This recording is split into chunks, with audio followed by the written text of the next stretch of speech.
Hello all and welcome to my channel DevOps Mela. So in this video tutorial, let's discuss the agenda, what exactly we're going to do. So in this video tutorial, we'll talk about deploying ASP.NET Core Web Application on Azure Kubernetes Services. So you can take it as a continuation from my previous videos wherein we have deployed ASP.NET on a container. So we did deploy it on a Docker container, then we did deploy it on Azure container too. Okay, so this is kind of a continuation. We would be using the same container registry wherein we already have a ASP.NET Core application image, and this time we'll deploy it on Azure Kubernetes Services. Okay, so let's go ahead and see like what all steps we would be following. The step one I'll introduce what is Kubernetes. We will talk about a bit about Kubernetes. So guys, this is not a Kubernetes tutorial, so I won't go in depth in Kubernetes services. Just a brief overview what exactly Kubernetes services are. Okay, we'll understand what are the benefits of using Azure Kubernetes services. We'll understand Azure service principle. So again, this is a very important topic, service principle, because we would be using a container registry and I would be creating a service principle between my Azure Kubernetes services and my container registry. So understanding service principle is very important over here. Then we'll create a Kubernetes service using a Power CLI. Okay, so we'll be using a PowerShell CLI command and we'll be creating a Azure Kubernetes services. And I'll walk you through how do we create a Kubernetes services using Azure Console. Okay, both the ways we'll see during this entire end-to-end deployment of ASP.NET on Kubernetes services. Then we'll deploy the web application on AKS. In between, we'll be creating a YAML file for deployment. We'll be creating a YAML script for load balancing as well. So we'll see. So before that, let's talk about what exactly a Kubernetes is. Okay. So Kubernetes is a container management orchestration tool. So in your company, like when you're working on a Docker container, so in a company there could be 100 of Docker containers. Okay, managing those Docker container using Docker commands would be very difficult. So we on top of such container services, we need a orchestration tool as well. So container orchestration tool. So one of the tool is Kubernetes. Okay, it was developed by Google Lab and later it was donated to CNCF. It is an open source written in a Golang language. Okay, so Kubernetes again, it's an open source and it is written in a Golang language. Kubernetes is also called as K8s. Okay, if you take the salutation K and in between, if you count the words, those are 8 words followed by S. So that's why it is also known as K8s. Okay, so before we jump on and we'll understand the architectural of Kubernetes, let's understand what exactly a container management tool is. Okay, so a container management refers to a set of practices that governs and maintain the containerization of a software. So for example, you have 10 different applications running on a containers. Okay, so using this Kubernetes, you can using this container management, you can govern those containers. So like some of the containers are switched, like some of the container has stopped. So if you want to replace some container, if you want to respawn some container, if you want to stop, start, and if you want to load on top of it, if you want to do auto scaling, load balancing, all this thing is done by a container management tool. So there are multiple container management tool in the market. So like in the image, if you see, there are Mesos, Rancher, Nomad, Docker Swarm, Kubernetes. So one of the widely used container management tool, orchestration tool in the market is Kubernetes. Okay, so a container management tools automate the creation. It will help you to create containers. It will help you to do a bulk deployment. You can do a batch deployment also. You can even destroy if you want to stop or remove any container, even that is possible. and scaling of an application or a system container. Even that is possible. So this is what a container management tool does. And one of the container management tool is Kubernetes, which we'll see now. Okay, so this is an architecture of Kubernetes services, wherein a Kubernetes service work on a master and worker node principle. Okay, wherein master node give all the required instruction to the worker node, and the worker node performs whatever instruction given by the master node. So on a top level, a master node has all these four important services. It has a API server, it has a etcd database, it has a scheduler, it has a control manager. So what exactly API servers do? So API server is nothing but it's a central part of Kubernetes control plane. Okay, so it's a REST API. So in order to interact with the worker node, and worker node, there are multiple ways you can interact with a worker node. One, through a Kubernetes dashboard, wherein you have a GUI from where you can control your worker nodes. That's one way. The second way, and the widely used way, is kubectl. So kubectl is a command line utility tool for Kubernetes. So through kubectl, you can give all the instructions to the worker node. So that is all done through a REST API. Okay. And at the bottom, if you see what is etcd, etcd is nothing but it's a high availability key value data store, wherein the API stores the state of the cluster. So it's a database used by Kubernetes. Scheduler. So on the other hand, scheduler monitors the available resource on the different worker nodes, and it schedules pods and other Kubernetes resources to the nodes. We'll talk about what exactly pod is, what are the nodes. On the high level, we have a master node, and master node has all this functionality, and we have a worker node. We'll talk about the other side a bit later. Let's discuss about master node. Okay, so this is what a scheduler does. And if you talk about what is a control manager over here, so the control manager handles the cluster orchestration. Okay, so this portion, the control manager, it will handle the cluster orchestration. So it will oversee node leaving and joining the cluster and ensures, so it's a vital role what a control manager plays. It ensures that the current state of the cluster is always in check. So it keeps checking the current state of the cluster, and if there's any cluster is gone down by some reason or something, so it replaces also. So that is one of the feature of Kubernetes. Okay, so this is the four vital and important functionality of master node. This is what master node does. So master node, in short, it manages the worker node, underlying worker node. Okay, on the worker node, okay, on the worker node, the main important thing is the container runtime. Okay, so on a worker node, there's a container runtime engine which is running. Okay, there are multiple container runtime engine. The one which is widely used are Docker runtime engines. Okay, it's not only Docker what Kubernetes uses. Kubernetes also supports other container runtimes such as RKT or Containerd. These are also a runtime what Kubernetes supports. Okay, so on the worker node, this is the worker node. Inside worker node, we will have a container runtime, and inside container we have a worker node, then we have a container runtime engine running. On top of it, we have Kubernetes segregates the application based on pods. So all these pods are created. There could be multiple pods in one worker node. Okay. Inside this pod, there are containers running. On the containers, you will have your application deployed. Okay. So one worker node could have multiple pods.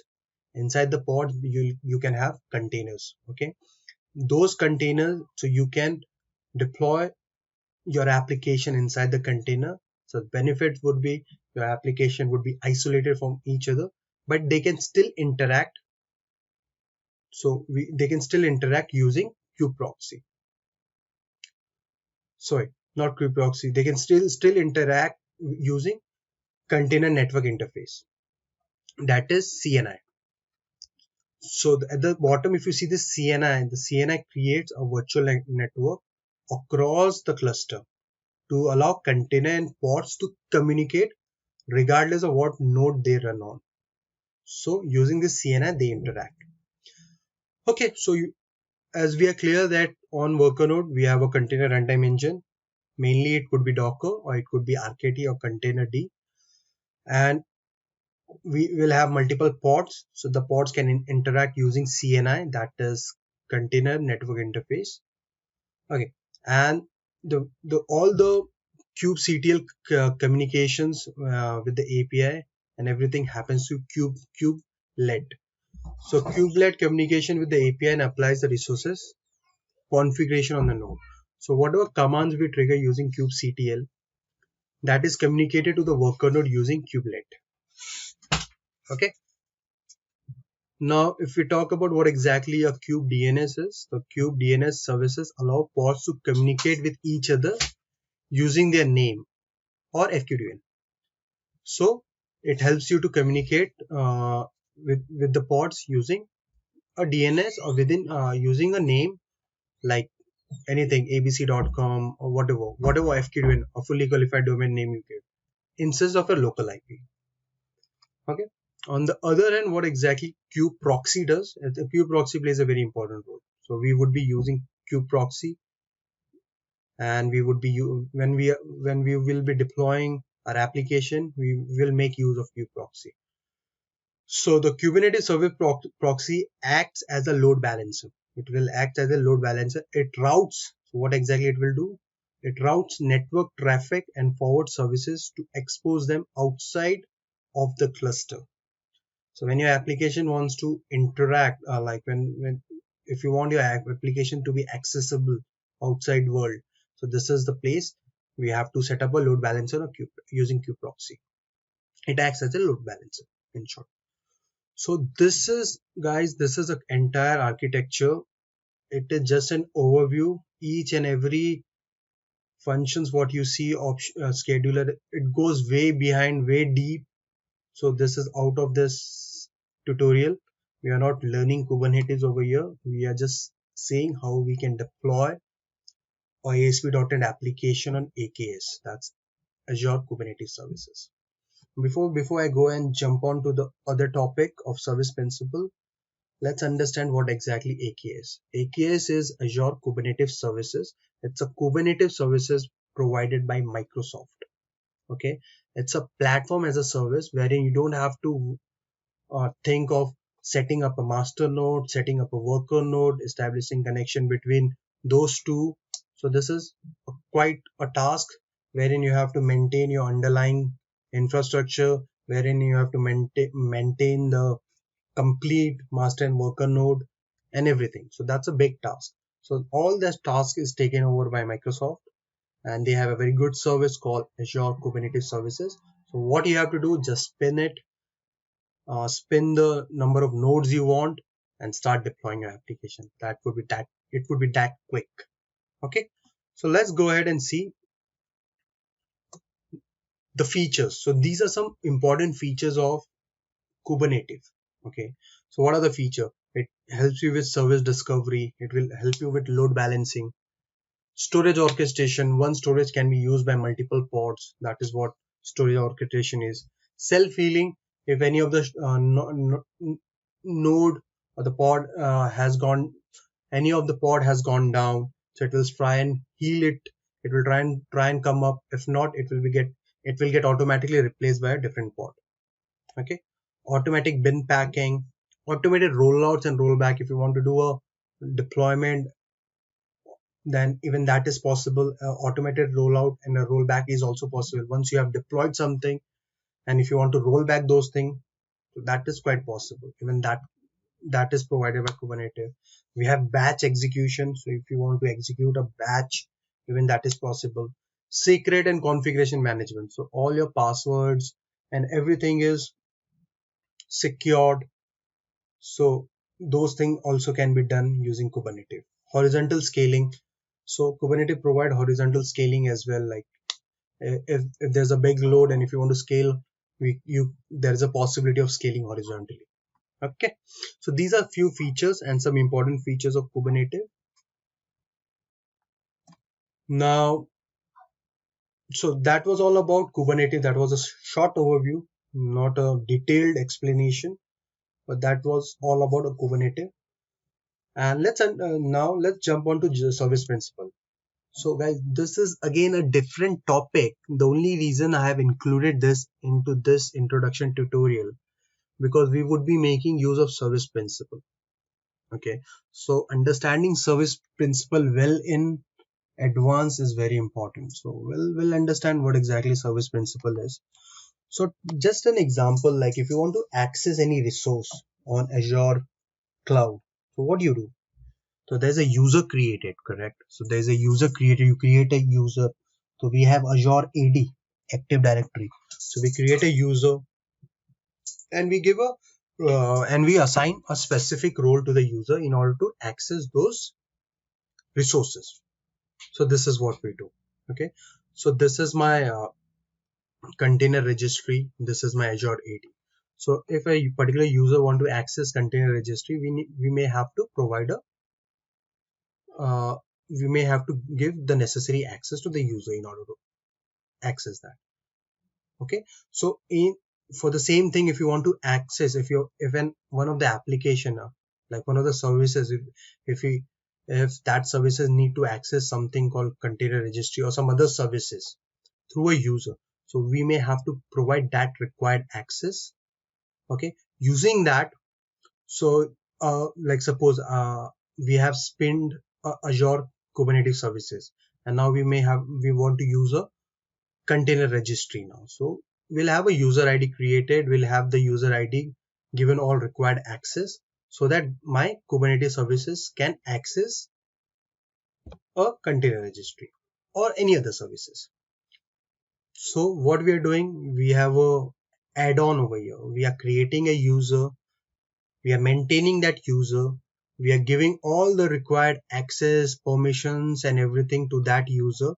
Then we are able to communicate with then my two services are able to communicate. That is one way. That is what a typical in the world people follow. Okay. But in Microsoft, in Azure, we have a concept called service principle. Okay. So what service principle does? And Azure service principle is a security identity. It's a security identity used by user created apps. So this is a user created app KS services and automation tool to access specific Azure resources. So in this, by using service principle, we don't have to create any user now.